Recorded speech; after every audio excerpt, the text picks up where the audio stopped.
जरा शांतपणे प्रॅक्टिकली विचार कर. हा, मी तर प्रॅक्टिकलीच विचार करून राहिले. हे घर माझं असताना मी काहून दुसरीकडे जायचं? नाही जाणार मी इथेच राहीन. अथर्वच्या बाबतीत बोलायचं झालं तर त्याला आई बाबा दोघांची सवय आहे.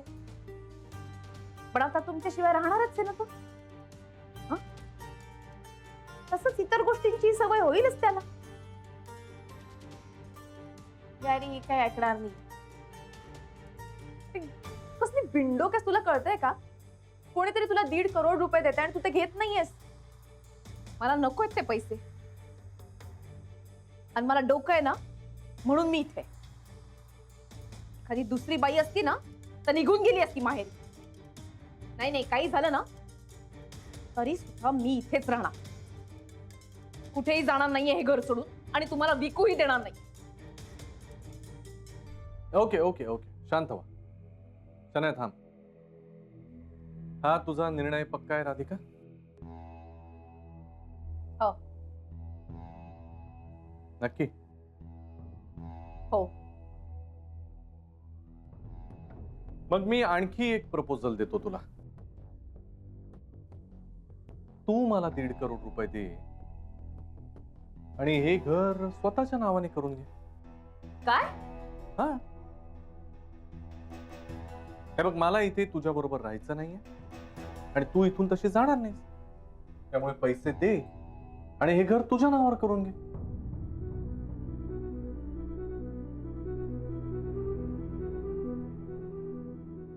तुम्हाला द्यायला माझ्याकडे पैसे नाही. पैसे नाही आहेत ना? नाही, पैसे नाही आहेत ना? मग माझ्याकडनं घे. हा, माझ्याकडनं पैसे घे आणि घर स्वतःच्या नावानं करून घे.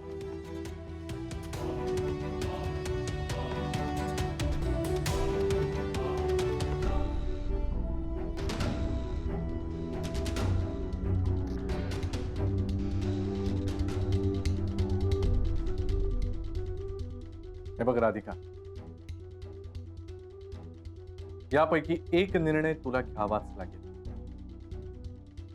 एकतर माझ्याकडनं पैसे घे नाहीतर मला पैसे दे. विचार काही नाही.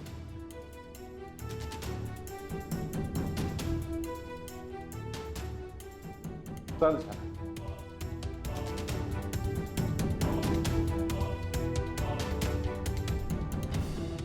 एकतर माझ्याकडनं पैसे घे नाहीतर मला पैसे दे. ए हाय, तुम्ही लवकर आलात आज?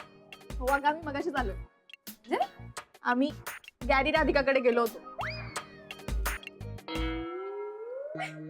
अगं, आम्ही राधिकाला 1.5 करोडची ऑफर दिली आहे घर सोडण्यासाठी.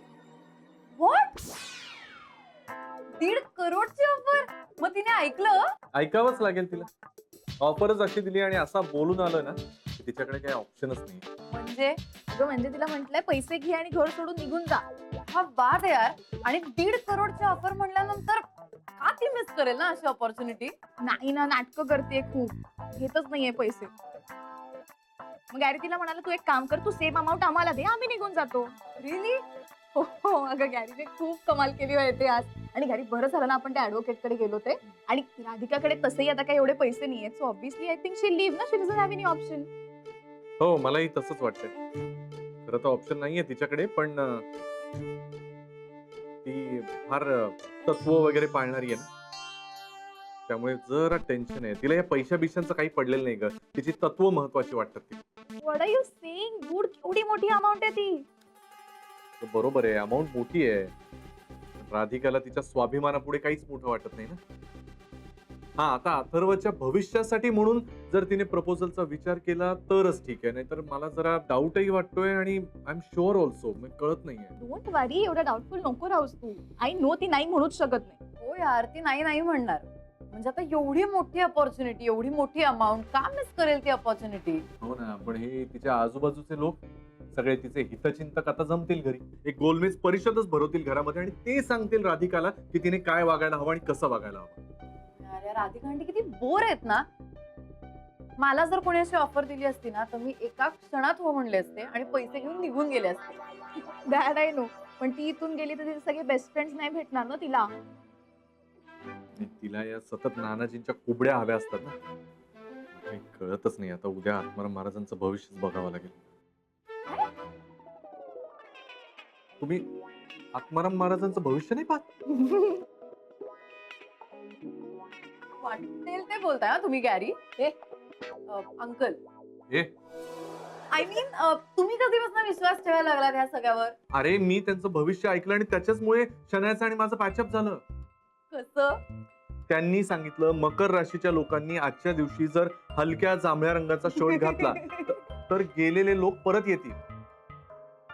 गेलेले लोक? आणि म्हणजे दूर गेलेले लोक परत येतील. हे तुम्ही हसू नका. आणि हनुमान चालीसा वाचली म्हणून माझं आणि शनायाचं पॅचअप झालं यार. काय वाटतं? तू एवढं सगळं केलं माझ्यासाठी. बट ते सोड आत्माराम वगैरे सगळं, तू माझं भविष्य आहे. राधिका आपल्याकडनं पैसे घेणार आहे आणि ते घर सोडणार आहे. ओके, तू लवकरात लवकर त्या ऍडव्होकेटला सांग की आता पेपर्स रेडी कर. एकदा ते पैसे दे आणि काय ते फ्री हो. हो, त्या कुलकर्णींना फोन करून ऍटलीस्ट पेपर तरी रेडी ठेवायला लावतो. बघूया उद्या राधिका काय उत्तर देते.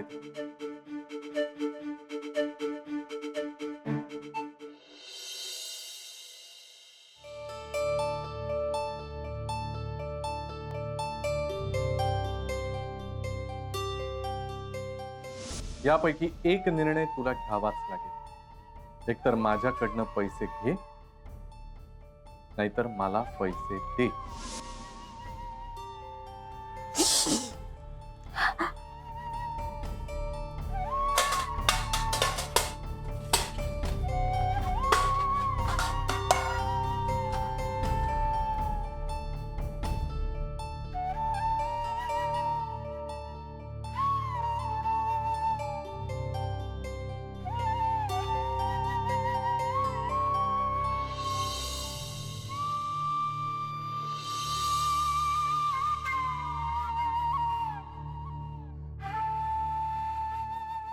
आज खूप एकटं वाटून राहिलं मला.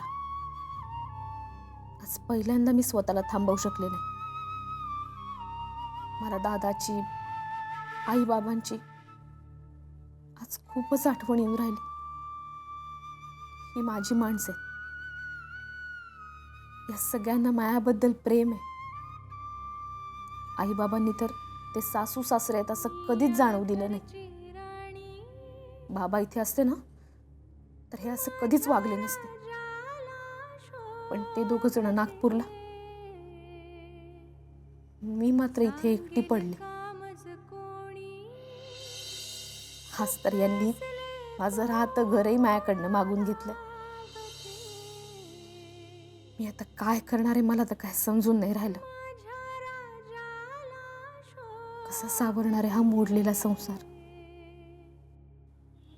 माझ्यावर या घराची, माझी स्वतःची, माझ्या अथर्वची जबाबदारी.